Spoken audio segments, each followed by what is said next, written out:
Hello friend, मेरा नाम है तरुण कुमार। मैंने आपको पार्ट 1 से पार्ट 5 तक की वीडियो प्रोवाइड कर दी गई है, जिनकी लिंक आपको डिस्क्रिप्शन में मिल जाएगी। और चैनल पे बने रहिए। चैनल अभी तक सब्सक्राइब नहीं किया है तो चैनल को सब्सक्राइब और बेल आइकन को प्रेस कर दें। वीडियो अच्छी लगे तो वीडियो को भी लाइक कर दें। चलते हैं अपने टॉपिक की ओर बिना किसी देरी के। नोम इंजन या घूर्णी इंजन, जिसे हम रोटरी इंजन भी कहते हैं, ये 7 सिलेंडरों का एक समूह है जो अपने फिक्स परिधि डी के प्रत्यय घूमता है, एक समान घूमता है। ठीक है, इसके बारे में हम जानेंगे। इस प्रकार के यंत्र विन्यास के एक तल में 7 सिलेंडर इस्तेमाल होते हैं। ठीक है, एक तल में क्या है, 7 सिलेंडर इस्तेमाल होते हैं। 1 2 3 4 5 6 7 7 सिलेंडर इस्तेमाल होते हैं, जो एक वृत्त की परिधि पर समान दूरी पर समान दूरी पर लगे होते हैं। ठीक है, ये एक मतलब समान दूरी पर लगे हुए हैं। ठीक है, ये सभी सिलेंडर तथा क्रैंक केस असेंबली स्थिर डी के प्रत्यय घूमती हैं। ठीक है, ये मैंने आपको अभी बताया था, डी के प्रत्यय घूमते हैं, जो कि हवाई जहाज के प्रोपेलर को चलाती हैं। ठीक है, ये जो मतलब जो 7 सिलेंडर लगे हुए हैं, जो ये पूरी जो प्रोसेस है हवाई जहाज के प्रोपेलर को चलाती है। सभी पिस्टन अपने सिलेंडरों में पश्चाग्रगति करते हैं। हमेशा याद रखना, पिस्टन हमेशा क्या करती हैं, पश्चाग्रगति करती हैं अपने सिलेंडर में। इस यंत्र विन्यास में सातों पिस्टन एक ही क्रैंक कड़ी 2 से जुड़े होते हैं, जो स्थिर होती हैं। ठीक है, कड़ी 2 क्या है, स्थिर है। इसमें ये कड़ी 2 डी पॉइंट पर ये कड़ी 2 है, ये फिक्स है। इसके प्रत्यय क्या है, सातों सिलेंडर हमारे घूमते रहते हैं। तो आई होप आपको यहाँ तक क्लियरली समझ में आ गया होगा। तो चलते हैं अगले की ओर। नेक्स्ट टॉपिक है double slider crank chain mechanism. ठीक है, double slider crank chain mechanism, इसके बारे में जानेंगे। आप तो बहुत ही इजीली तरीके से बता देंगे। तो इसमें देखो, 2 स्लाइडिंग पेयर होते हैं। पहले तो ये बात की जाए, पेयर की बात हो रही है। इसमें 2 स्लाइडिंग पेयर होते हैं जो फिसलने वाला युगल बनाते हैं। ये वाले एक स्लाइडिंग पेयर ये है जो दोनों इधर उधर मतलब गति करता है। ये इधर भी चलेगा, ये फिर इधर चलेगा। एक ये है। ठीक है, 2 स्लाइडिंग पेयर होते हैं। 2 टर्निंग पेयर होते हैं जो एक दूसरे को घुमाते हैं। ठीक है, ये एक टर्निंग पेयर ये है और एक ये रहा, 2 टर्निंग पेयर हो गए। और 1 से 2 टर्निंग पेयर में जब 1 से 2 लिंक 1 से 2 के बीच में क्या होगा, टर्निंग पेयर। और 2 से 3 के बीच में बात की जाए, लिंक 2 से 3 के बीच में क्या होगा, टर्निंग पेयर। तो लिंक 1 से 2 के बीच में क्या हो रहा है, टर्निंग पेयर। और लिंक 2 से 3 के बीच में क्या हो रहा है, टर्निंग पेयर। और 3 से 4 के बीच में क्या होगा, जो 3 से 4 है, 4 हमारा ये है, ये आपको दिख रहा होगा, 4 जो फिक्स किया गया है फ्रेम में। ठीक है, जिसे फिक्स होता है वो फ्रेम होता है। तो क्या है, ये 3 से 4 वाला स्लाइडर पेयर कहलाएगा। ठीक है, स्लाइडर है, ये 3 से 4 है। ये कड़ी कड़ी 1 है, और 1 और ये वाली 1 है। और ये वाला क्रैंक कितनी है, ये वाली मतलब एक द्वारा समझ लें, ये वाली जो मतलब ये स्लाइडर है क्या है, कड़ी नंबर 1 है। और ये पूरा हमारा फ्रेम क्या है, पूरा फ्रेम जो है कड़ी 4 है। तो कड़ी 3 और 4 की बात की जा रही है। कड़ी 3 और 4, ये तीसरी कड़ी ये वाली है, आपको दिख रही होगी। 3 और 4 एक दूसरे से जुड़े हुए हैं, इसे क्या कहेंगे, स्लाइडिंग पेयर। हाँ, ठीक है। और नेक्स्ट क्या है, ये 4 और 1, कड़ी 4 और 1 दोनों जुड़ रही हैं यहाँ पे। तो ये कौन सा पेयर बना रही है, स्लाइडिंग पेयर। तो इसमें 2 स्लाइडिंग पेयर और 2 ही टर्निंग पेयर हैं। आई होप आपको क्लियरली समझ में आ गया होगा। डायग्राम में क्या होता है, डायग्राम के बारे में मैं समझा दूं आपको। ये वाला जब ये इधर के लिए जाता है तो ये वाला उठ के इधर आ जाता है।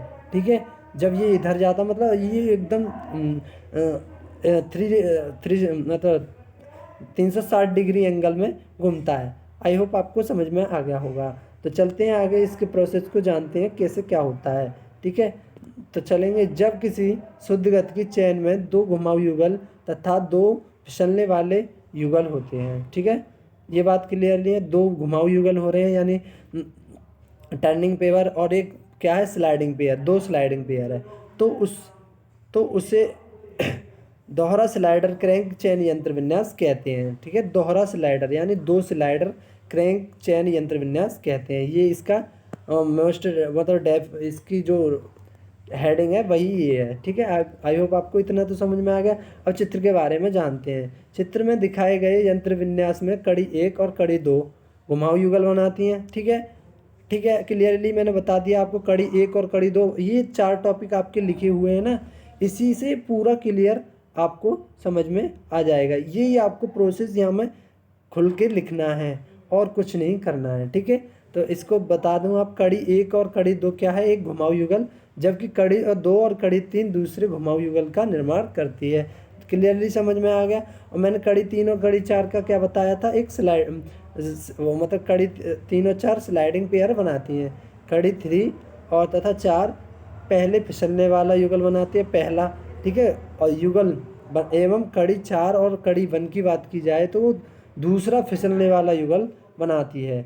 आपको क्लियरली ये टॉपिक समझ में आ गया होगा। तो नेक्स्ट इसमें क्या है, तो सिंपली आपको इसी चारों टॉपिक पर ही क्लियरली समझ में आ जाएगा।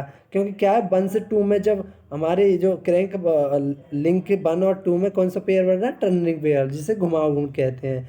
और नेक्स्ट क्या है, 2 से 3 में टर्निंग पेयर, फिर 3 से 4 में स्लाइडिंग पेयर, और 4 से 1 में क्या होगा, स्लाइडिंग पेयर। आई होप आपको समझ में आ गया होगा क्या होता है 2 स्लाइडिंग और 2 टर्निंग।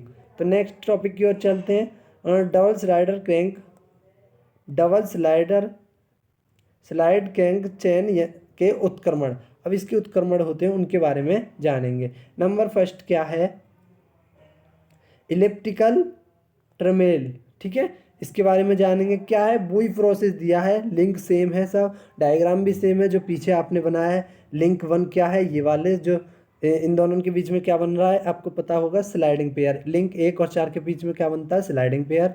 और 2 और 1 और 2 के बीच में क्या है, टर्निंग पेयर। जो पॉइंट है ये वाला जो पॉइंट है क्या है, इसके बीच में टर्निंग पेयर। और 2 और 3 के बीच में बात की जाए तब भी टर्निंग पेयर। और 3 और 4 के बाद में बीच में बात की जाए तो क्या होगा, स्लाइडिंग पेयर। आई होप आपको समझ में आ गया होगा। तो इसकी डेफिनेशन के बारे में जब समझेंगे, इस यंत्र विन्यास का उपयोग, पहले तो उपयोग जान देते हैं, दीर्घवृत्त बनाने में किया जाता है। इस उत्क्रमण को प्राप्त करने के लिए, ठीक है, स्लोटेड प्लेट कड़ी चार को स्थिर कर दिया जाता है। तो इसमें देखो डायग्राम में आपको समझा दूं, ये कड़ी चार है, आपको दिख रही है, ये वाली जो पूरा फ्रेम है क्या है, कड़ी चार। टोटली क्या है, कड़ी चार है, किसे इसे स्थिर कर दिया जाता है, फिक्स। तो ये जब ये ऐसे घूमती है ना, तो ये वाला यहाँ से पॉइंट, ये वाला इधर आएगा, फिर ये इधर आएगा, ये इधर आ गया, मतलब एक 360 डिग्री में घूम जाएगा। तो ये क्या बनाएगा, एक दीर्घ दीर्घ वृत्त। ठीक है, ये वाला मतलब ये वाला जो स्लाइडर है, जो इसके अंदर ही स्लाइड करते हैं दोनों स्लाइडर, ये बाहर नहीं आएंगे, ये अंदर ही स्लाइड करेंगे। और इसकी जो अंदर की स्लाइडिंग पेयर जो दोनों काम करेंगे तो एक दीर्घ वृत्त का निर्माण करेंगे। आई होप आपको समझ में आ गया होगा। तो नेक्स्ट इसमें क्या है वो जान लेते हैं।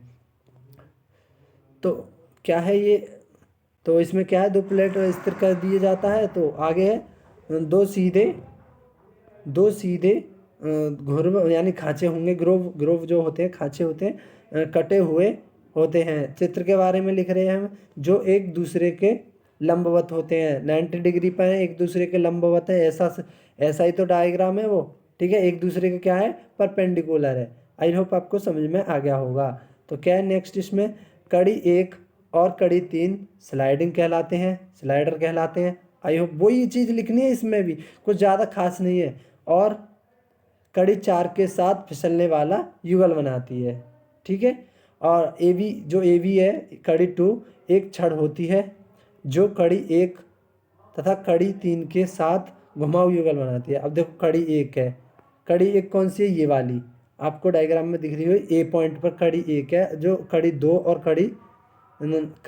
और कड़ी चार के साथ क्या बना रही है, कड़ी दो के साथ एक वाली कड़ी जो है, कड़ी दो के साथ क्या बना रही है, घुमाऊ युगल, और कड़ी चार के साथ स्लाइडिंग पेयर। ठीक है, आई होप आपको यहाँ तक समझ में आ गया होगा। यहाँ जो किया कहा गया है उसको ध्यान से समझें। तो क्या कहा है इसने, जब कड़ियाँ एक साथ, कहाँ है, कड़ी ए बी की बात करी जा रही है। कड़ी ए बी जो कड़ी टू है एक छड़ होती है, ठीक है, जो कड़ी एक और दो तीन के साथ घुमाऊ युगल बनाती है। कड़ी दो देख लो, कड़ी दो यही तो है, लिंक टू यही तो है। ये कड़ी एक के एक ये वाली है एक, और दो कौन सी है, एक तीन ये वाली है, तीन वाली, दो ये है, एक ये है और ये तीन है। तो ये एक दूसरे के साथ क्या बनाती है, घुमाव युगल बनाती है। कड़ी टू ही घुमाव युगल बना रही है। तो नेक्स्ट इसमें क्या है, घुमाव युगल बनाती है।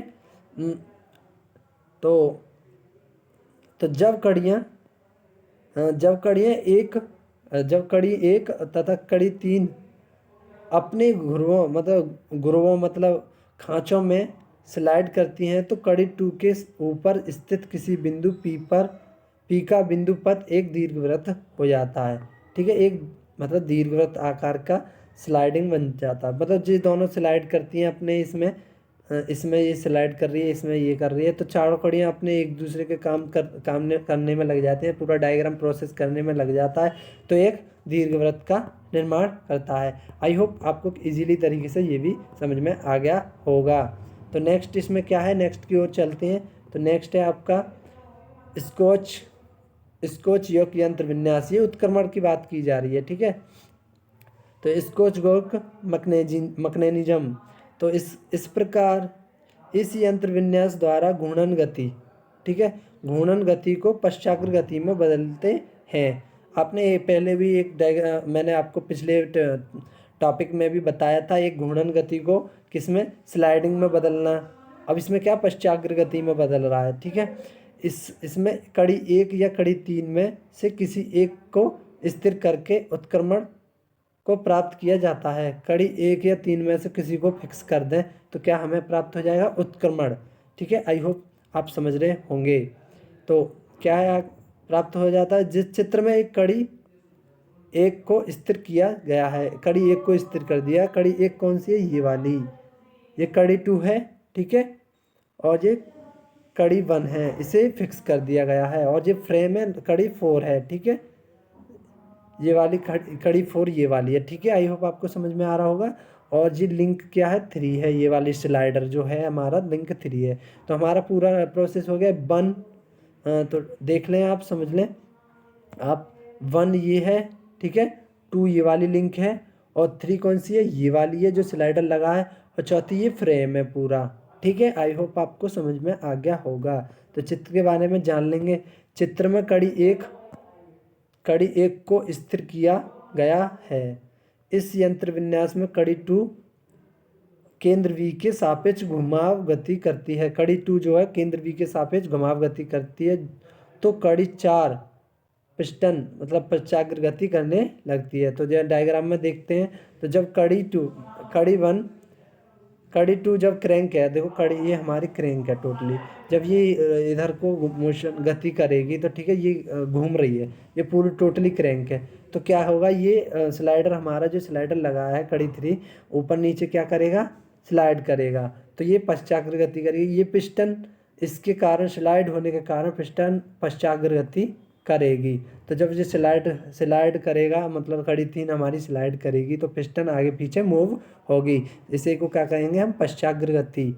ठीक है, तो हमें क्या मिल रहा है, क्रैंक की घूर्णन गति से हमें क्या मिल रही है, पश्चाग्र गति। आई होप आपको ये भी इजीली तरीके से समझ में आ गया होगा। तो नेक्स्ट और लास्ट टॉपिक क्या है हमारा, तो यहीं हम अपनी वीडियो को समाप्त करते हैं। चैनल को सब्सक्राइब कर दें, बेल आइकन को प्रेस कर दें, वीडियो को लाइक करना ना भूलें। Thank you watching for my videos.